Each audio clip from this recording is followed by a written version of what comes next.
দুর্দান্ত একটা খাবারের রেসিপি নিয়ে চলে এসেছি বন্ধুরা। কি এই রেসিপি, চলুন ভিডিওটা শুরু করি। নমস্কার, আমি তারারানী ঘোষ ওয়েস্ট বেঙ্গল থেকে ভিডিওটা নিয়ে চলে এসেছি আপনাদের জন্য। সমস্ত সবজি রেডি করে নিয়েছি। দেখুন এখানে বাঁধাকপি, কুমড়ো, বিনস, গাজর সমস্ত কিছুই ছোট ছোট করে কেটে নিয়ে পরিষ্কার করে ধুয়ে নিয়েছি। আর এখানে দেখুন ভাজি করার জন্য আলু এবং বেগুনও কেটে পরিষ্কার করে ধুয়ে নিয়েছি। আর এখানে যা যে মশলা লাগবে সমস্ত রেডি করে নিয়েছি।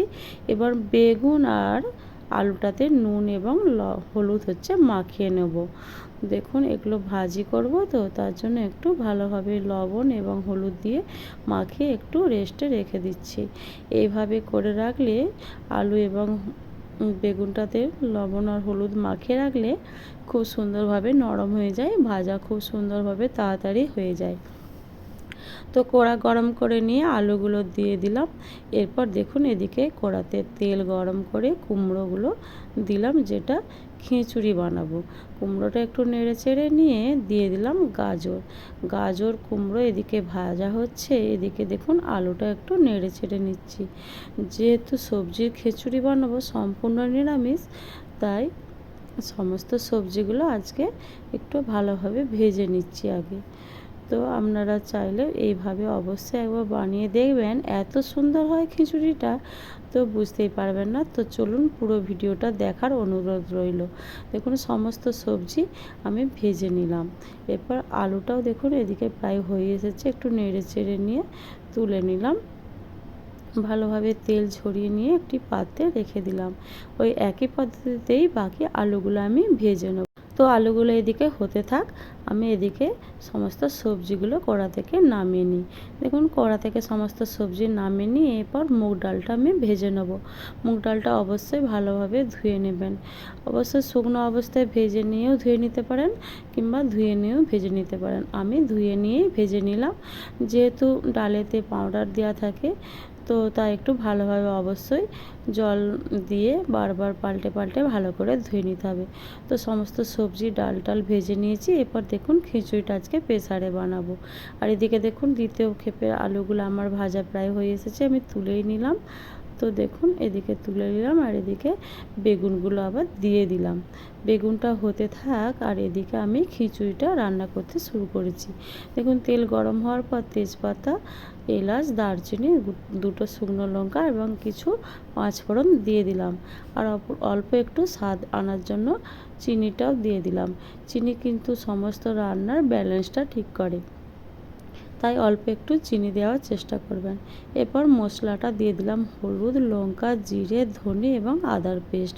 সমস্ত মশলা একসাথে মিক্স করে নিয়ে দিয়ে দিয়েছি। এরপর ভালোভাবে মশলাটা কষিয়ে নেব। দেখুন মশলাটা ওইদিকে কষানো হচ্ছে, আর এদিকে দেখুন বেগুনটা আমি ভেজে নিচ্ছি। সমস্ত ভাজাভুজিগুলো আমি খিচুড়িটা বানাতে বানাতেই ভেজে নিচ্ছি। যেহেতু সময় সাপেক্ষ রান্না, অনেকক্ষণ সময় লাগবে, তাই এইদিকে দেখুন একদিকে ভাজা হলো আর এদিকে খিচুড়িটাও হচ্ছে।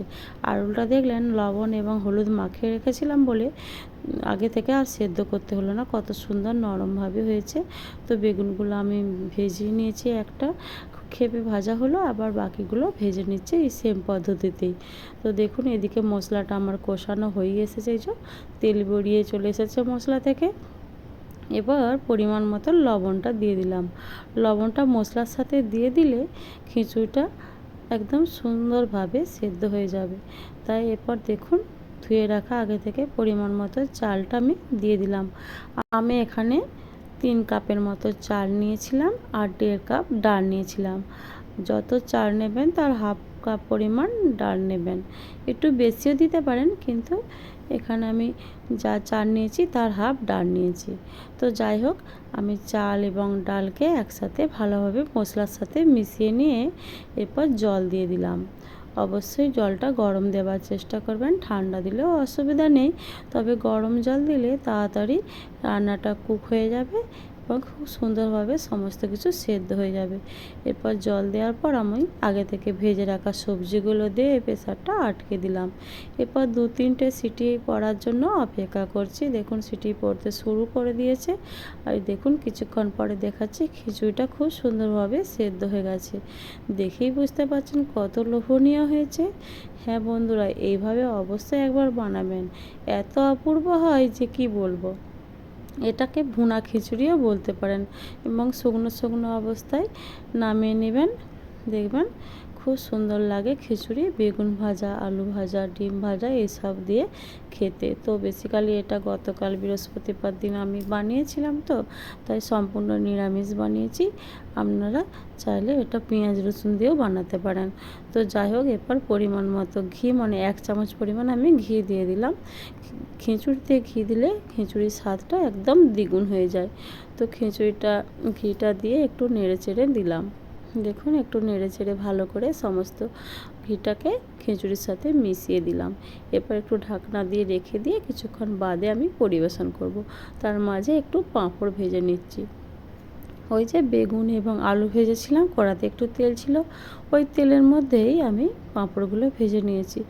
যেহেতু পোড়া তেল আমি খাই না, মানে বাড়ির কাউকেও দিই না, তাই জন্য যেটুকু তেল ছিল ওটাতেই পাঁপড় ভেজে নিলাম। আর কড়াতে তেল দিলাম না।